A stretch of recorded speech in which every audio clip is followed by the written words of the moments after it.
이것이 정말 감사한 일인 줄로 믿습니다. 예, 하나님의 말씀을 봅니다. 로마서 9장 1절로 13절.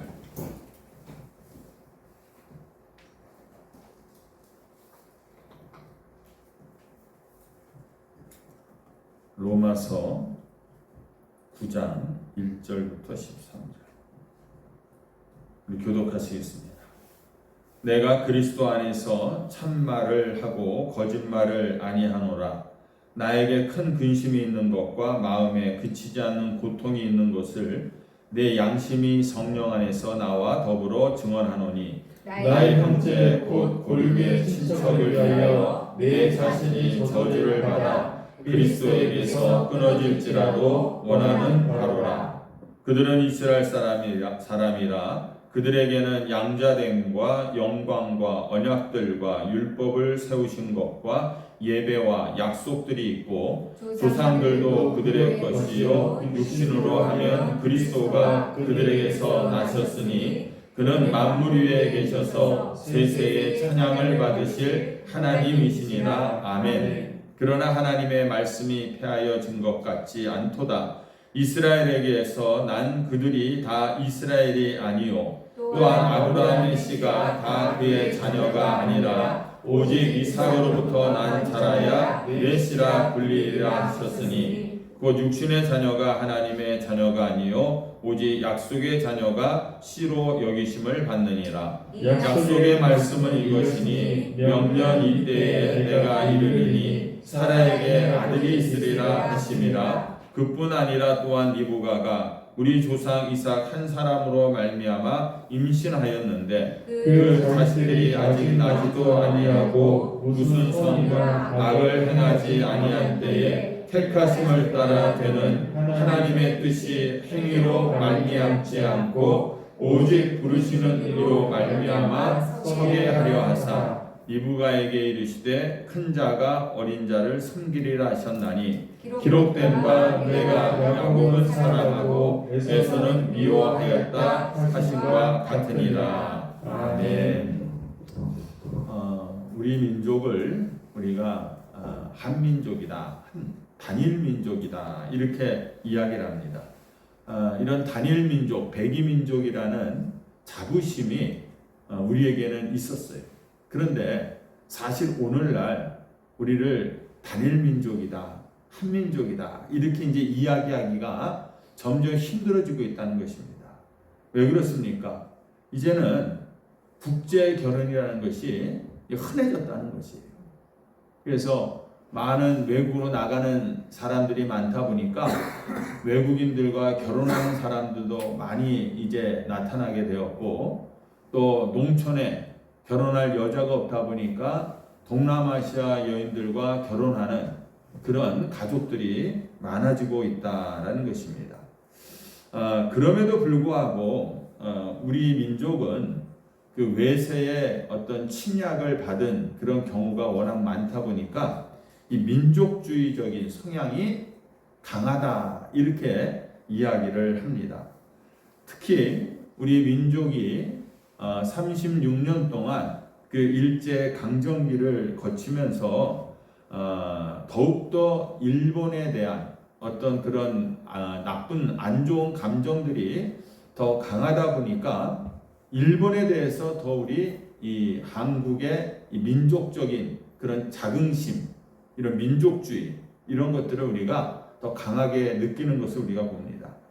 그런데 여러분들, 이런 극단적인 민족주의는요, 예전에 이 독일이 세계대전을 일으키면서 유대인들을 아주 비참하게 살해한 이런 결과를 가지고 올 수 있다라는 것이에요.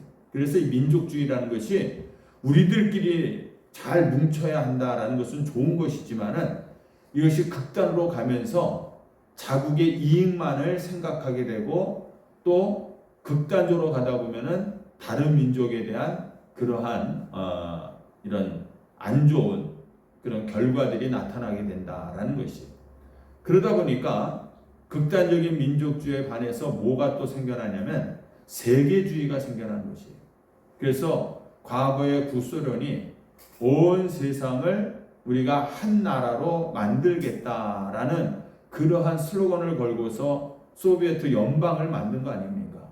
그런데 결국은 어떻게 됩니까? 오히려 하나가 되겠다 했는데 그 안에서 각 민족들이 들고 일어나면서 그 민족들이 붕괴되는, 이 소련이 붕괴되는 그러한 일들이 발생하게 되었습니다.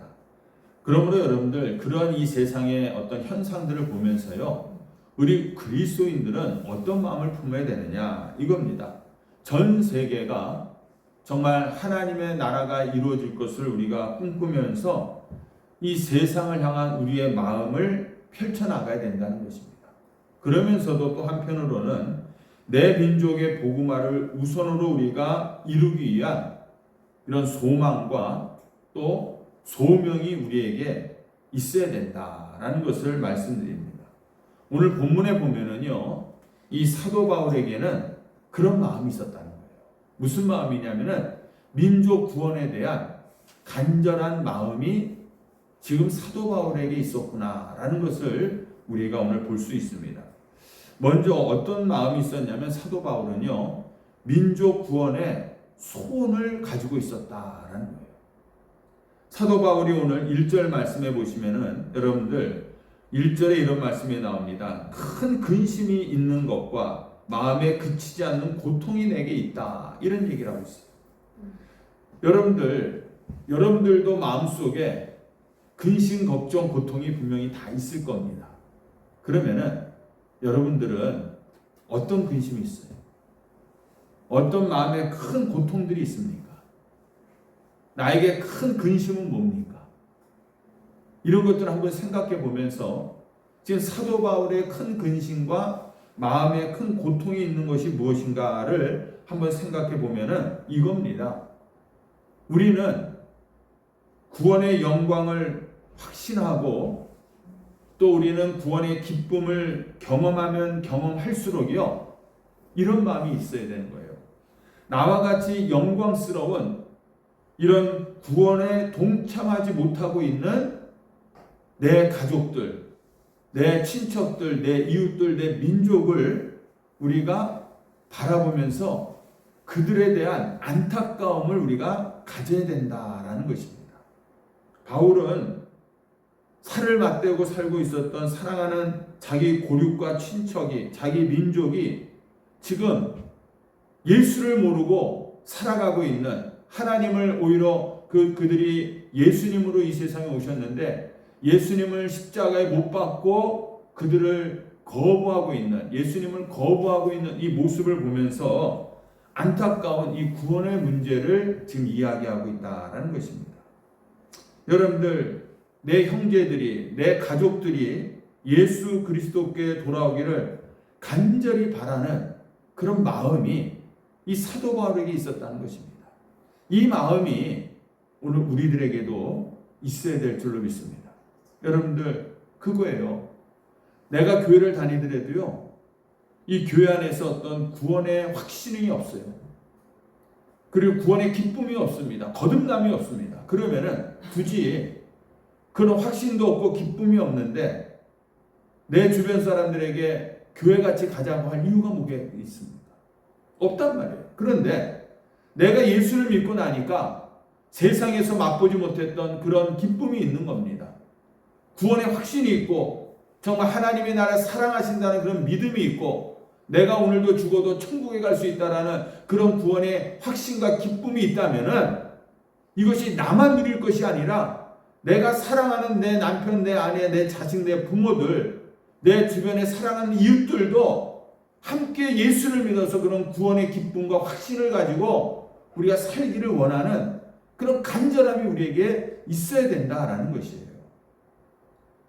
오늘 여러분들 3절 말씀을 보시기 바랍니다. 이런 사도 바울의 마음을 한번 생각해 보세요. 3절 시작. 나의 형제 곧 고륙의 친척을 위하여 내 자신이 저주를 받아 그리스도에게서 끊어질지라도 원하는 바로다. 여러분들, 내가 그리스도에게서부터 저주를 받아서 끊어질지라도 내 가족들이 예수를 믿을 수만 있다면은 나는 그것으로 만족하겠다. 이런 마음이었다는 것입니다. 모세가 시내산에서 이스라엘 민족의 구원을 위해서 자신이 하나님의 그 생명책에서 지워질지라도 내 민족이 구원을 받을 수만 있다면 나는 좋습니다. 이렇게 모세가 이야기하는 것처럼 지금 자신도, 사도 바울 자신도 내가 그리스도의 사랑에서 끊어질 수 있으랴 이렇게 얘기했던 자가 내가 그리스도에게서 끊어질지라도 내 사랑하는 가족들이, 내 친척들이, 내 민족이 구원을 받을 수만 있다면 나는 끊어져도 좋습니다. 이렇게 얘기하고 있는 것이. 그만큼 여러분들 사도 바울은요, 이 민족에 대한, 내 가족들, 내 이 고륙, 친척에 대한 구원에 대한 갈망이 있었다는 거예요. 성경은요, 지옥을 세 가지의 개념으로 지금 묘사를 합니다. 하나는 저주, 또 불꽃, 또 사망, 이런 것으로 표현해요. 지옥은요, 하나님의 말씀을 거역할 수 없는 무서운 저주가 있는 것입니다. 그래서 영원히 꺼지지 않는 그러한 불꽃이 이글거리는 곳이다. 이렇게 계시록에서는 설명하고 있어요. 여러분들, 이 지옥의 고통이 얼마나 극심한지요. 그 부자가 죽어서 지옥에 가고 그 거지 나사로에게 이런 청을 하지 않습니까? 이 손가락 끝에다가 물을 묻혀서 내 입에다 좀 대달라.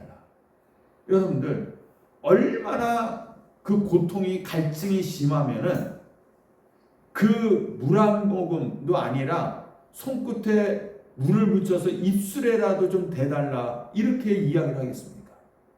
그 정도라면 여러분들, 우리 같으면은 그래, 그렇게 고통스러운데 그 정도야 우리가 해줄 수 있지 않을까? 그래서 물 한 모금이라도 줄 수 있잖아요.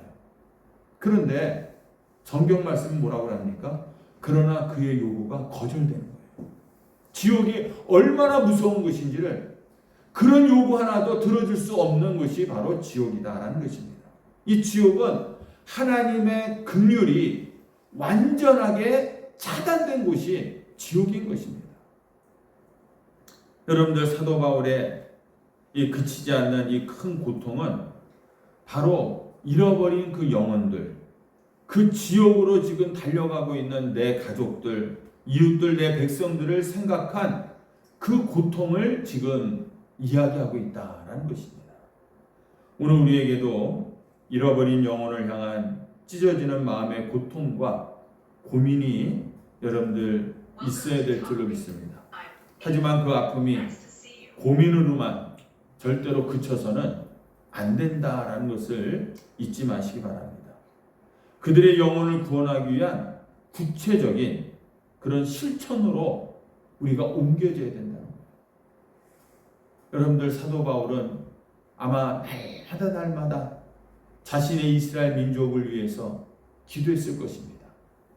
내가 만난 그 예수를 그들은 버렸거든요. 그들을 죽였거든요. 그렇기 때문에 다시 그들이 예수님께로 돌아오기를 간절한 마음으로 늘 그는 기도했다라는 것이, 그런 소원이 사도 바울에게 있었다는 거예요. 여러분들에게도 그런 소원이 있기를 주님의 이름으로 축원합니다. 아직도 내 가족들 중에서, 내 친척들 중에서 온전히 하나님을 믿지 못하고 있는 사람들이 있다면은, 아직도 주님 앞에 나오지 못하고 있는 사람들이 있다면은 안타까움이 있어야 되는 거예요.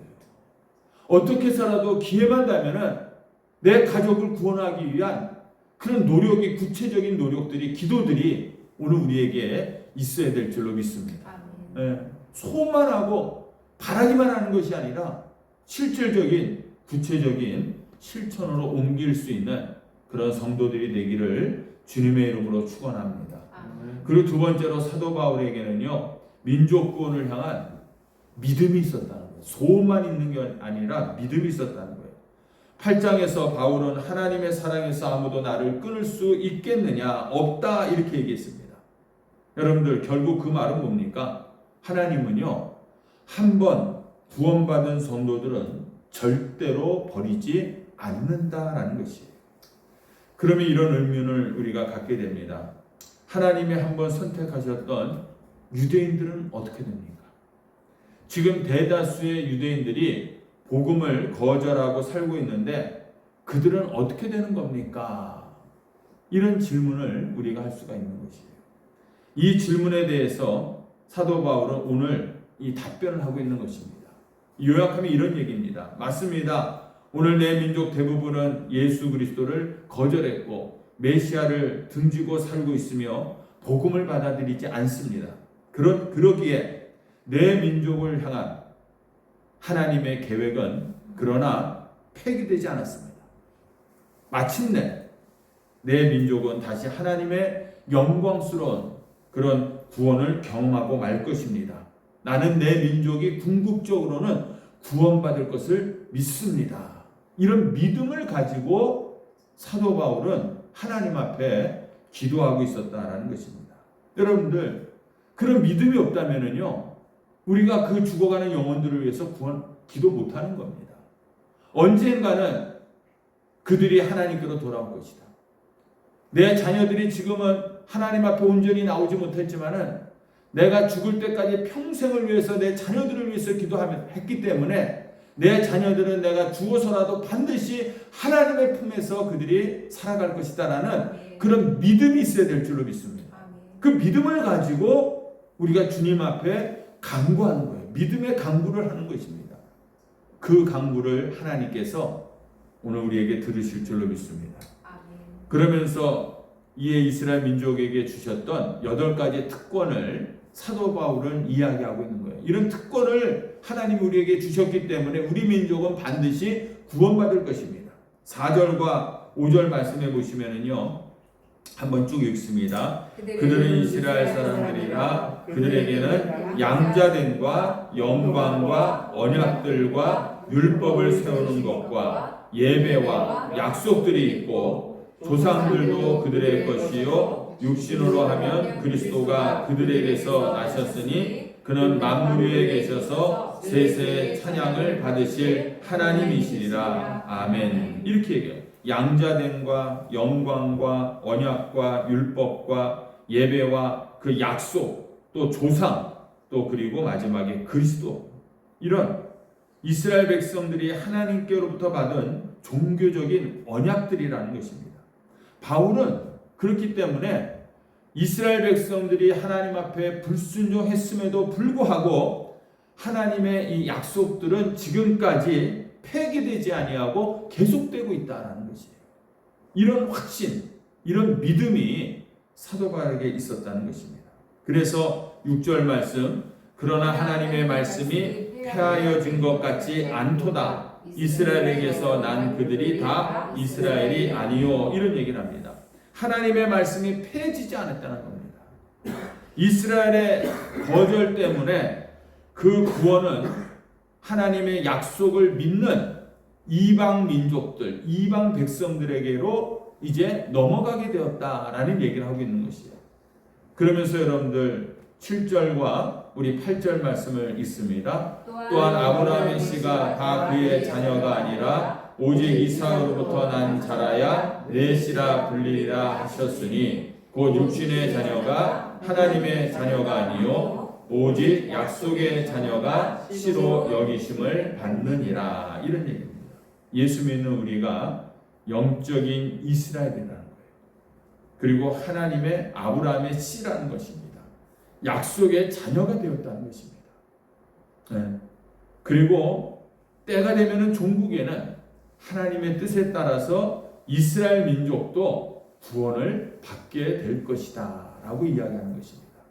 여러분들, 그래서 13절에서 결론을 내리고 있는 거예요. 기록된 바 내가 야곱은 사랑하고 에서는 미워하였다 하신과 같으니라. 이 말씀이 사실 우리가 읽으면서도 어렵습니다. 신학적으로 아주 난해한 구절입니다. 그래서 먼저 우리가 분명히 알아야 할 것은 뭐냐면은 이 말씀에서 야곱과 에서가 나오는데 이거는 한 개개인을 이야기하고 있는 것이 아니다라는 거예요. 이스라엘 민족을 대표하는 야곱이라는 것을 이야기하고 있고 또 에돔 민족을 대표하는 이 에서를 지금 말하고 있는 것입니다. 그런데 여기서 중요한 것은 하나님은 에서를 결코 저주하거나 저주하지 않았다는 겁니다. 그래서 이 구절에서 나오는 오늘 보면은 미워했다, 또 사랑한다라는 얘기는 뭐냐면 여러분들 이렇게 해석을 해야 돼요. 사랑에 대한 반대 이 개념을 부각하기 위해서 미움이라는 단어를 지금 사용하고 있는 것입니다. 이게 실제적으로 미워했다라는 얘기가 아니라는 것입니다. 그러니까 문자 그대로 우리가 이해하기보다는요, 이 말씀의 핵심이 뭐냐? 하나님의 절대 주권을 강조하고 있는 거예요. 무슨 절대 주권이냐? 하나님은 온 세상을 사랑하신다. 모든 민족을 하나님은 사랑하신다라는 이 절대적인 주권을 여기서 강조하고 있는 것입니다. 그래서 여러분들 사도 바울의 고백은 이것입니다. 내 민족이 불신앙임에도 불구하고 내 민족을 지금까지 하나님은 간섭하시고 섭리 가운데서 그들을 사랑하시면서 마침내는 내 민족이 구원의 영광을 볼 것입니다 라는 이런 신앙의 고백을 하고 있는 것입니다. 여러분들, 우리 하나님은 이 구원하지 못할 사람이 없는 줄로 믿습니다. 하나님께서는 반드시 구원하십니다. 이 확신이야말로 우리가 여러분들 잃어버린 영혼들을 위해서 가져야 할 그런 소망인 줄로 믿습니다. 바울이 자기 민족을 향해서 이런 고백을 한 것처럼 여러분들, 우리들도요, 내 가족과 내 이웃과 내 민족을 향해서 반드시 그와 같은 확신과 믿음을 가져야 될 줄로 믿습니다. 내 가족은, 내 부모와 내 자녀들은 반드시 예수를 믿고 구원을 받을 것이다 라는 그런 믿음이 있어야 될 줄로 믿습니다. 여러분들, 이런 고백이, 이런 확신이 없으면요, 절대로 영혼 구원에 대한 간절함이, 열망이 타오를 수가 없는 것이에요.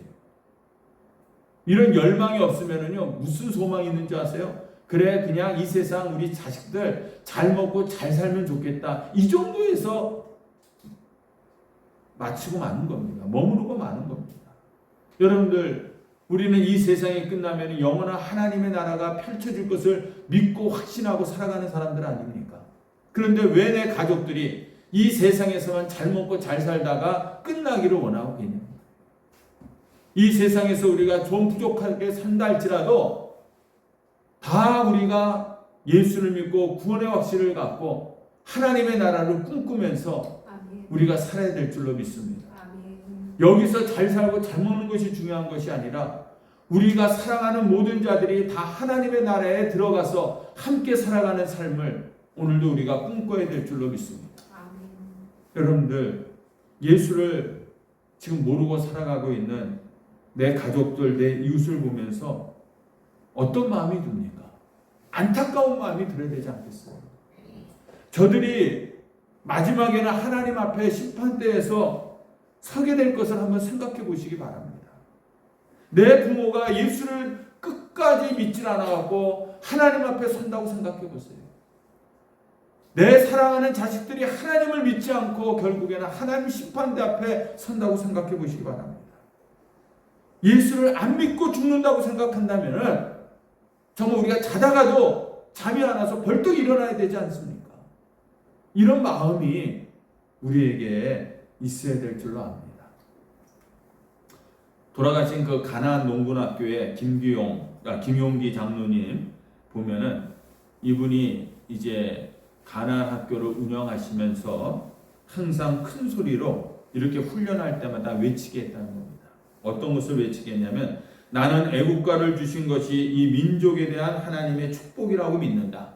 이 민족이 똑바로 정신을 차리고 애국가를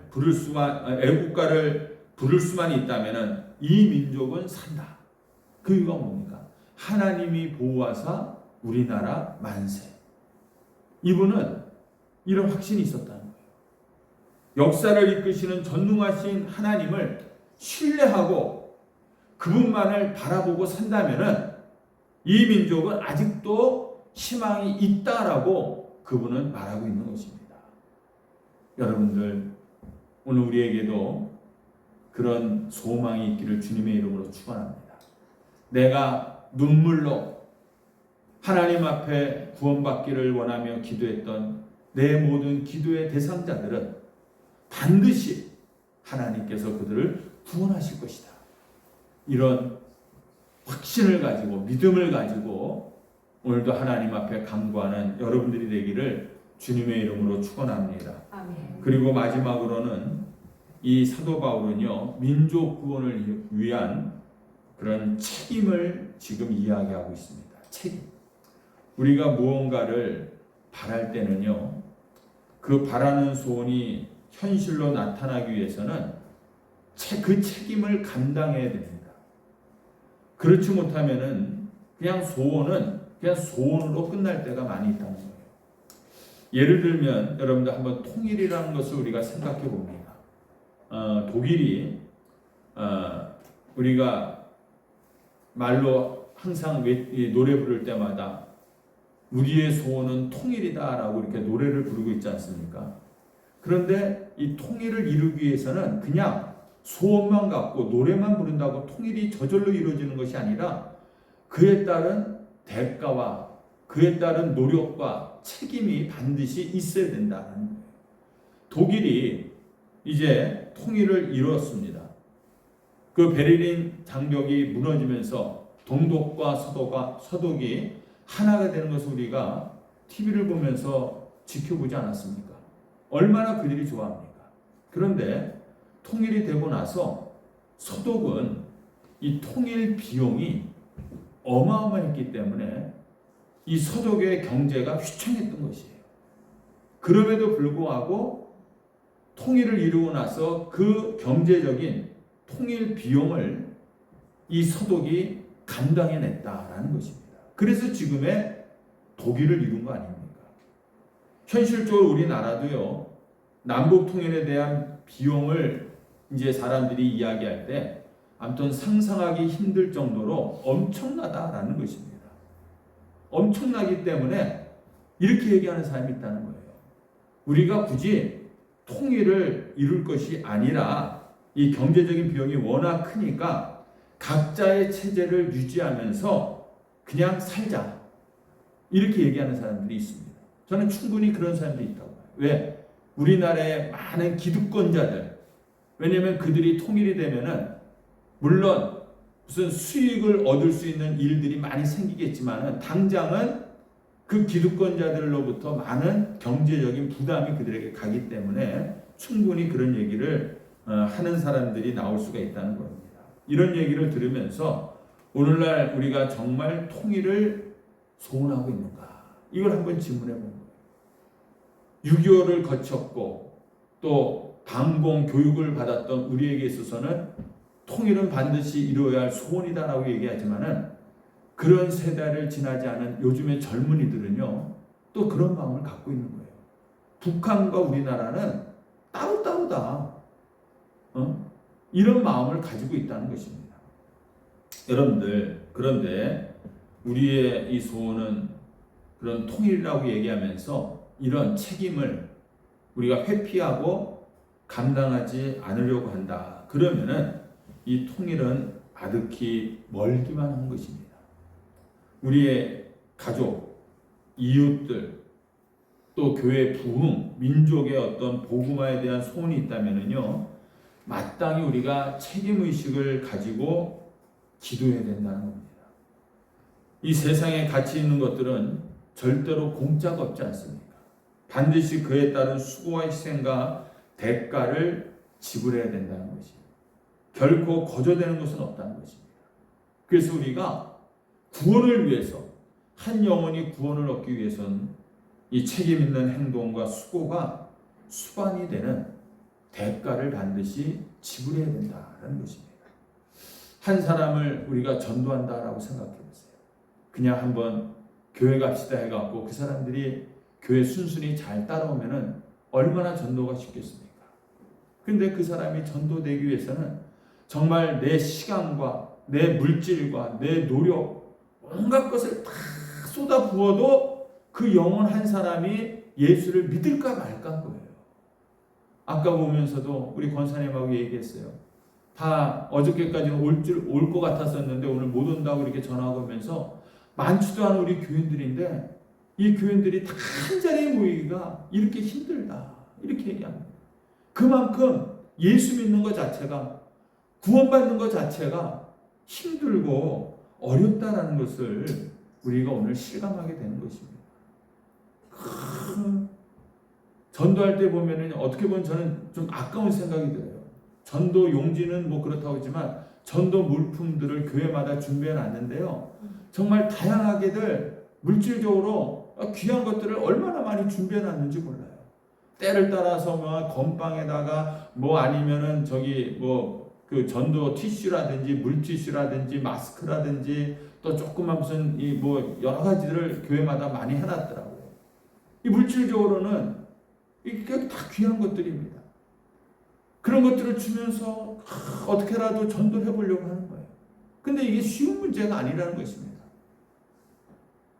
일산역 뒤에 가면은요, 우리 일산 신도시만 해도 그런 분위기가 아니에요. 뒤에 넘어가면은 좀 동네가 좀 살벌합니다.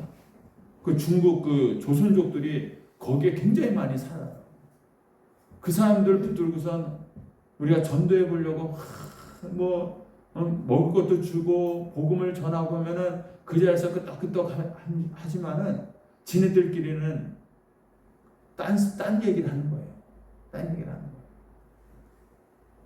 여러분들 성도에게요 3가지의 기적의 액체가 있다고 합니다. 우리 성도들에게 뭐냐?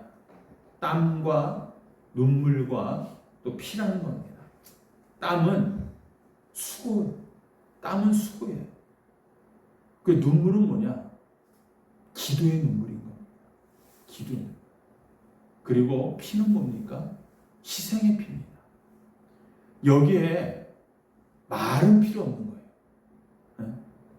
영혼 구원을 위해서, 교회 부흥을 위해서, 민족의 구원을 복음화를 위해서는 묵묵히 흘리는 땀과 눈물과 피만 필요한 것이지 말은 필요 없는 것입니다. 미국의 인디애나 주에서 신문에 감동적인 기사가 실렸습니다. 브라이언이라고 하는 15살 된 소년이 뇌종양에 걸려갖고 수술을 했어요. 수술하고 나서 방사선 치료를 하다 보니까 머리가 다 빠진 겁니다. 그래도 수술이 잘 되고 치료가 잘 돼갖고 다시 이제 학교에 이제 수업을 들으러 학교에 갈 수 있게 되었습니다. 학교 가게 되어갖고 학교를 갔는데 그 반 학생들, 남학생들이 그 친구를 맞이하기 위해서 교실에서 기다리고 있었는데 딱 들어가 보니까 그 남학생들이 머리를 그 친구처럼 다 삭발을 하고 다 기다리고 있었던 것이에요. 왜 그랬냐 그랬더니 그 친구가 다시 학교로 돌아왔을 때 어색하지 않기 위해서 또 그 아픔을 우리 친구들이 함께 한다는 의미에서 머리를 다 삭발하고 있었다는 겁니다. 그러니까 선생님이 수업하러 딱 들어왔다가 그 모습을 보고 선생님이 울고 또 동료들이 같이 울고 또 그 부모가 함께 울었다라는 것입니다. 이처럼 이웃의 고난에 우리가 동참할 수 있다면, 그 아픔에 우리가 함께 할 수 있다면, 그 아픔을 우리가 함께 울어줄 수 있다면 거기서 치유의 역사가 일어나고 회개의 역사가 일어나고 또 구원의 역사가 일어나고 놀라운 회복의 역사가 일어날 줄로 믿습니다. 아멘. 여러분들 눈물의 메시지, 눈물의 기도는, 눈물의 전도는 영혼을 살릴 줄로 믿습니다. 우리가 한 영혼을 위해서 정말 눈물로 기도할 수 있을 때 그때 놀라운 구원의 역사가 일어난다는 거예요. 하다 안 되면은 어떻게 합니까? 울어야 되지 않겠습니까? 우리가 자녀가 말을 안 듣고 반항하면은 야단치지 말고 조용히 골방에 들어가서 하나님 앞에 우리가 기도함으로 울어야 되지 않겠습니까? 전도하다가 안 되면은 애타는 마음으로 기도의 눈물을 우리가 흘려야 된다는 거예요. 우리가 뚝뚝 흘리는 이런 눈물 자국 위에 심령의 변화가 일어나고 구원의 역사가 일어날 줄로 믿습니다. 정말 기도할 때마다, 우리 성도들을 위해서 기도할 때마다 잘 나오지 못하는 성도들, 또 하나님 품에서 또 멀어진 그 성도들을 생각할 때면은요, 정말 기도할 때마다 새벽마다 너무너무나도 안타까운 거예요. 마음속으로 그들을 어떻게 할까? 찾아가서 다시 하나님께로 인도해야 되는데 찾아갔을 때 그들의 반응이 어떨까? 그들이 과연 아직까지도 그 마음속에 주님을 정말 모시고 있는가? 찾아갔을 때 그 마음이 완전히 정말 세상으로 돌아가고 냉랭해서 만나지도 않고 이런 일들이 일어나지는 않을까? 별의별 생각을 다 하면서 끊임없이 그들을 위해서 우리는 기도하게 된다는 것입니다. 여러분들, 우리는 오늘 눈물을 배워야 됩니다. 그리고 눈물을 흘릴 수 있는 그 영혼이 되어야 될 줄 압니다. 다른 것이 아니라 내 안에서 그 영혼들을 생각하면서 눈물이 흐를 때에 그것이 하나님의 은혜인 줄로 믿습니다. 누군가를 위해서 우리가 눈물로 기도할 때 그에게 성령을 부으시고 구원의 도구로 사용하시는 줄로 믿습니다. 내가 오늘도 한 영혼을 위해서 하나님 앞에서 울면은 여러분들 사람 앞에서 우리가 웃게 될 줄로 믿습니다.